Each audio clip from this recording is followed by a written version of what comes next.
السلام عليكم. السلام ورحمة الله وبركاته. ازيك يا فريد؟ ازيك يا عمده؟ ايه المفاجأة الحلوة دي؟ الله يخليك. اتفضل اتفضل. الله يخليك. ازيك يا عمده؟ الله يكرمك. يعني ما قعدناش مع بعض بعد الخطوبه، قلت اجي لك ونقعد مع بعض شويه. يا راجل تضرب المشوار ده كله علشان تتكلم معاي؟ كنت اتصلت بالتليفون اسرع. لا، ما هي الطياره الاخرى ما بتاخدش وقت. انا قلت اجي لك احسن علشان نعرف نتكلم في التفاصيل من ناحيه، ومن ناحيه تانية اشوفك. يا سيدي وانا كمان احب اشوفك كل يوم على راي عبد الوهاب. هتشرب ايه؟ والله الجو ده محتاج حاجه ساقعه. لا بلاش الحاجة الساقعة هنا. هات 2 شاي يا ولد.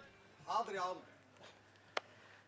عديت عليك في الدار، قالوا لي انك في القهوه، قلت مش بعاده يعني. اصل انا بحب اغير برضك، والقعدة وسط الناس مهمة، الواحد بيبقى قريب منهم يعني. عندك حق والله يا صالح، انما ما قلتليش ايه رايك في العروسه؟ ست البنات مش هي عجباك برضك؟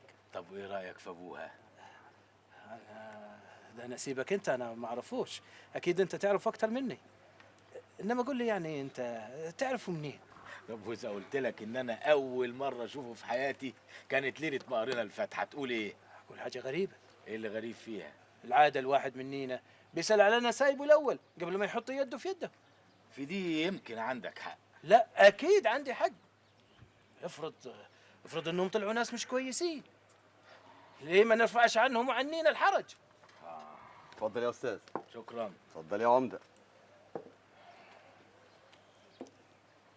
طب يا ترى الواحد ممكن يسال مين يدله على اصلهم وفصلهم؟ والله يا ولد ابوي لو كانوا من نواحينا كنت خدمتك، لكن دول من مصر.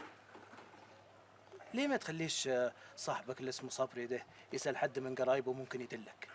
بقول لك يا صالح، انا عايز اسالك سؤال بس نفسي تجاوبني عليه بصراحه. اسال يا اخوي، ما انت عارف ان انا دايما بتكلم معاك بصراحه. انت تعرف رضوان بيه قبل كده؟ وانت ليه سالت السؤال ده يعني؟ ما اعرفش، بس يعني اول ما شفتوا بعض جاني احساس كده ان زي ما تكونوا اتقابلتوا قبل كده، ولا في بينكم معرفه قديمه. لا لا ما حصلش. صالح، ده جواز يا صالح، جواز يا اخويا، وانت عارف ظروفي كويس، انا مش عايز اكرر التجربه اللي فاتت. بقول لك ايه يا فريد، هي البت مش عاجباك؟ بس ده مش كفايه، لو تعرف حاجه عن ابوها قول لي. يا فريد بقول لك ما عرفش حاجه، واذا مش مصدقني اساله. اساله؟ انا بسال اخويا. وانا قلت لك يا فريد ما اعرفوش. وبعدين انت مكبر الموضوع كده ليه؟ اذا كانت البت يعني مش لادة عليك، شيل ده من ده يرتاح ده عنده. يعني ايه؟ يعني اذا شايف انه الحكايه حتطول شوف لك واحده تانية غيرها. انت شايف كده؟ ايوه لا مؤاخذه يعني ما تزعلش مني، اصل البت دي لسه قدامها طريق طويل في العالم، وانت محتاج انت وبناتك واحده تكون فاضيه. ايوه محتاج واحده تكون جاهزه وانت الف من يتمناك سواء كانت قريبه ولا غريبه. كلام معقول والله يا صالح، بس برضه يا اخي الواحد مش عارف يقول لها ايه، خصوصا بعد ما قرينا الفاتحه. يا سيدي الكلام اللي بيتقال في المناسبات اللي زي ديت كتير قوي، وافق انت بس وسيب الباقي علي. سيب الباقي علي ليه؟ ما انت تقول ان الظروف ما واتتش وخليك صريح معاهم.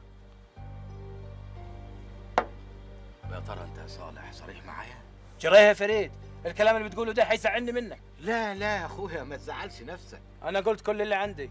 بس انا حاسس برضك ان لسه في كلام عندك ما انتش عايز تقوله لي.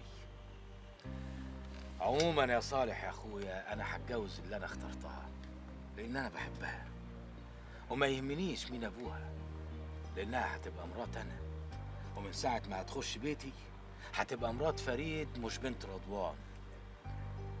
واللي انا حاسس انه جواك وما انتش عايز تقوله لي مسير الايام هتكشفه.